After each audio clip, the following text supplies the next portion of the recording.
आप एक काम कीजिए, किसी के साथ आप हमें रिटर्न में दे दीजिए कि ये लोग यहाँ पर नमाज अदा करेंगे। मैं पुलिस प्रशासन के ब्याह पे यहाँ खड़ा हूँ, यहाँ नमाज होती आ रही है और शांतिपूर्वक यहाँ पे नमाज कराने का मैं जिम्मेवार हूँ। ये बात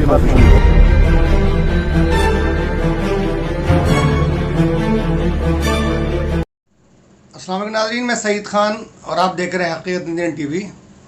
दोस्तों, सदियों से हमारे देश में ये कल्चर थी कि जगह जगह रामलीला, दशहरा, एवं तक के पार्क में शादियां, बच्चों के खेलकूद, किसी को कोई एतराज़ नहीं होता था। अक्सर चौकियाँ लगती थीं, रामायण पढ़ी जाती थी, पूरे रामलीला के प्रोग्राम होते थे, लेकिन कभी कोई एतराज़ नहीं करता था। सब हंसी खुशी उसमें शामिल हो करते थे। लेकिन पिछले कुछ समय से इन तमाम चीज़ों में बदलाव आ रहा है।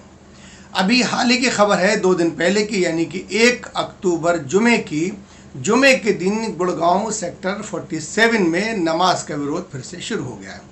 दरअसल 2018 में जो विरोध हुआ था उसमें सरकार ने कुछ जगहों पे नमाज पढ़ने की इजाज़त देती थी।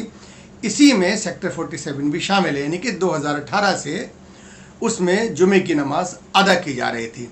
लेकिन वहाँ पर कुछ हिंदूवादी संगठन पहुँच जाते हैं और नमाजियों को वहाँ से हटाने की कोशिश करते हैं। पुलिस वहाँ पर पहुँच जाती है और कैसे उसने इसको रोका ये मैं तफसील से आपको बताऊंगा और इसके कुछ वीडियो भी आपको दिखाऊंगा। जब वहाँ RWA और कुछ विभिन्न हिंदू संगठन के लोग वहाँ पहुँचे तो पुलिस ने उन्हें समझाने की कोशिश की और पुलिस ने कहा कि ज़िला प्रशासन ने यहाँ पर नमाज की इजाज़त दी हुई है, लिहाजा यहाँ नमाज होगी। अगर किसी को एतराज़ है तो ज़िला प्रशासन जाए और अपनी आपत्ति दर्ज कराए, यानी कि इस पर दोबारा गौर किया जाएगा। अगर वहाँ से परमिशन नहीं मिलती है तो यहाँ नमाज नहीं होगी। फ़िलहाल इन्हें नमाज़ पढ़ने दें, क्योंकि इनको नमाज की यहाँ परमिशन है। गरज के उन लोगों ने पुलिस तक को धमकाने की कोशिश की, लेकिन गुड़गांव पुलिस ने उनको वहाँ से रवाना किया और उनको वहाँ से हटा दिया ताकि माहौल ख़राब ना हो, और उनको ये नसीहत की आप यहाँ से जाइए, इनको यहाँ परमिशन है और नमाज पढ़ने दें। दरअसल पूरा मसला ये है कि गुड़गांव के उस इलाके में बहुत सारे मॉल हैं और जगह जगह कंस्ट्रक्शन भी वहाँ हो रही है। काफ़ी सारे लोग जुमे की नमाज के लिए परेशान रहते हैं, दूर दूर तक मस्जिद नहीं हैं, लिहाजा पार्क में मुश्किल से आधा घंटा उनको लगता होगा। जुमे के दिन वो लोग इकट्ठे होते हैं और वहाँ पर नमाज अदा करते हैं। इसमें किसी तरह का कोई शोर शराबा नहीं होता और किसी को इससे कोई तकलीफ भी नहीं होना चाहिए। पूरे हफ्ते वहाँ पर शादियाँ हों, बच्चे खेलें, जागरण हो, कभी किसी को कोई इतराज़ होना भी नहीं चाहिए। लेकिन सिर्फ फ्राइडे के दिन आधा घंटे पौन घंटे उनको जो लगता है उस नमाज की उन्होंने परमिशन ले रखी है, जिस पे भी अब एतराज़ होने लगा है। लिहाजा वक्त की नज़ाकत को समझते हुए पुलिस ने वहाँ एक्शन लिया और लोगों को वहाँ से इधर उधर किया और उनसे कहा कि आप इनमें रोड़ा ना अटकाएं। ये जो वीडियो मैं आपको दिखा रहा हूँ इसमें पूरी बात आपकी समझ में आ जाएगी। राम के हित में जो है, चाहे वो हिंदू है, चाहे वो मुस्लिम है, चाहे वो कोई अन्य भी धार्मिक वर्ग है, कि गुरुग्राम की शांति व्यवस्था को बनाए रखने के लिए जिस प्रकार से विशेष समुदाय को, मुस्लिम समुदाय को यहाँ पर शासन और प्रशासन के माध्यम से शह दी जा रही है। यहाँ पर विरोध करने के बाद भी शासन और प्रशासन पंगु बना बैठा है और यहाँ पर जो है बैरिकेटिंग करके और पुलिस की व्यवस्था करके और मुस्लिम समुदाय को गैर कानूनी तरीके से और यहाँ पर जो नमाज अदा करने की जो इन्होंने अनुमति दी है, ये बहुत दुख का विषय है। बड़ी गुरुग्राम के अंदर मस्जिद नहीं है, ये लोग मस्जिद में जाकर नमाज अदा क्यों नहीं करते? कौन सा कानून, CRPC IPC की कौन सी किताब में ये लिखा हुआ है कि आप सार्वजनिक स्थल के ऊपर, सड़क के ऊपर बैठकर नमाज अदा करें? मैं पूछना चाहता हूँ आपके माध्यम से। अनावश्यक रूप से जब शहर का नागरिक 47 सेक्टर के जो लोग यहाँ पर रहते हैं, जब उनका विरोध है, जब वो चाहते हैं कि यहाँ पर गैर कानूनी तरीके से नमाज अदा ना हो, तो किसने कहा कि आप यहाँ पर नमाज अदा करो? इसी के मद्देनजर जिला प्रशासन ने जुम्मे की नमाज को लेकर सुरक्षा व्यवस्था को हाई अलर्ट पर रखा। इसी के चलते जब भाजपा के पूर्व जिला अध्यक्ष और अन्य लोग करीब 12:30 बजे नमाज रुकवाने के लिए वहां पहुंचे तो गुरुग्राम पुलिस ने उन्हें नमाज ग्राउंड से बाहर कर दिया। पर पहुंचे हैं जिनने विरोध दर्ज करवाया है, जिनके रिप्रेजेंटेटिव्स ने बात की है और जो इस सेक्टर के हैं जिन्होंने यहाँ पे आपत्ति जो दर्ज कराई है, उनको विशेष रूप से उसमें रखा ही जाएगा, क्योंकि जो सुरक्षा से संबंधित जो उन्होंने अपने इश्यूज बताए हैं या फिर जो कानूनी जो उन्होंने रीज़न बताए हैं कि यहाँ नहीं होने चाहिए, तो जिस इलाके के जो नागरिक हैं, जो प्रतिनिधि हैं, विशेष रूप से उनको ज़रूर उसके अंदर रखा जाएगा। और ये यहाँ पे एक स्पेसिफिक इस सेक्टर के लोगों का समस्या है जिनकी जगह पे हो रही है, तो हम उनको विशेष ये मंशा रही इस चीज़ के अंदर।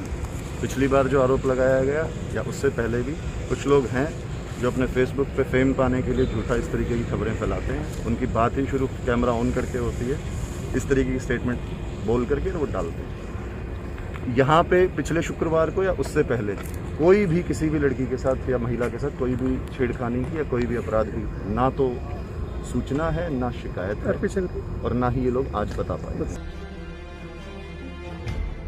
वहीं इस पूरे मसले पर मुस्लिम समाज के लोगों का कहना है कि 2018 में 100 स्थानों पर खुले में नमाज पढ़ने को लेकर विरोध था, जिसके बाद जिला प्रशासन की मध्यस्थता से 37 स्थानों पर खुले में नमाज की इजाजत दी गई। लेकिन अब कुछ हफ्तों से यहां नमाज को लेकर माहौल खराब किया जा रहा है। भी रेसिडेंशियल साइट से काफ़ी दूर हों, इसलिए नहीं कि छेड़खानियाँ होती हैं, ये तो बिना वजह का इल्ज़ाम है। और यहाँ पर लोग खुदा को के सामने मत्था टेकने आते हैं और हम अपनी प्रार्थना करके यहाँ से जुमे में चले जाते हैं। एक आरोप बार बार लगता आया है कि आप लोग घर में क्यों नहीं नमाज़ पढ़ते हैं। ये बात समझने की है कि मुसलमानों को 5 वक्त नमाज दिन में पढ़नी होती है, जो कि वो घर में पढ़ते ही हैं। कुछ नमाजें होती हैं जो साथ में पढ़ी जाती हैं, एक साथ खड़े होके, जिनको कांग्रेगेशन अंग्रेज़ी में कहते हैं कि साथ में खड़े होकर आप प्रेयर्स करते हैं। उसमें 3 नमाजें हैं, एक जुमे की यानी कि फ्राइडे आफ्टरनून प्रेयर्स जो साथ में खड़े होकर होनी चाहिए, ईद और बकरीद, ये 3 नमाजें हैं जो कि होनी चाहिए। और ये उन 3 में से एक है जो जुमे को साथ में खड़े होकर हमें करनी चाहिए। बिल्कुल हमको मस्जिद में पढ़ना चाहिए, लेकिन यहाँ हमें समझना पड़ेगा, नए गुड़गांव में सिर्फ एक ही छोटी सी मस्जिद है सेक्टर 57 में, अंजुमन जामा मस्जिद, जिसमें इतनी कैपेसिटी नहीं है जितनी कि यहाँ की गुड़गांव में मुसलमान आबादी है। उसको केटर करने के लिए, और हर कोई 57 सेक्टर नहीं पहुँच सकता है क्योंकि काफ़ी बड़ा नया गुड़गांव है, और वो बात समझनी होगी लोगों को कि हमारे पास अलॉटमेंट नहीं हुआ है। बाकी तो हम नमाज़ अपने घरों में पढ़ते हैं, लेकिन 8 दिन जो फ्राइडे की नमाज है ये मिल करके पढ़ी जाती है, जिसमें तकरीबन आधा घंटा या 40 मिनट का टाइम लगता है जो सुकून से नमाज़ पढ़ने में। तो ऐसा ही कुछ विवाद हुआ 2018 में, तो फिर सहमति हुई प्रशासन के साथ, संगठन के साथ और माउंटेन जो मुस्लिम कमेटी उसके साथ में। इन्होंने कहा आप एक काम करें, जगह कुछ कम करें, 100 जगह ज़्यादा हैं, प्रशासन परेशान होता है। तो 37 जगह पे सहमति जनाब हुई थी। 37 जगह में एक जगह ये भी है। उसके बाद से हमें कोई परेशानी नहीं, प्रशासन आता है और नमाज आराम से यहाँ अदा की जाती है। अब 4 हफ्ते से एक दिनेश भारती आते हैं, पहले अकेले आए और फ़ोटो खींच के ले गए। उसके बाद दूसरे फ्राइडे को आए, 2 साथी आए और हुड़दंग मचाना शुरू कर दिया। कौन है दिनेश भारती जी? मुझे पता नहीं कहाँ, वो बाहर से हैं, यहाँ से तो लोकल तो यहाँ के हैं नहीं वो, बल्कि जो लोकल हैं वो हमसे खुश हैं। झाड़सा के लोग हैं, जहाँ सामान रखते हैं, बेचारे पानी भी पहुँचाते हैं कई मरतबा। कोई बाहर का है, हरियाणा का है, राजस्थान का, हमें पता नहीं है।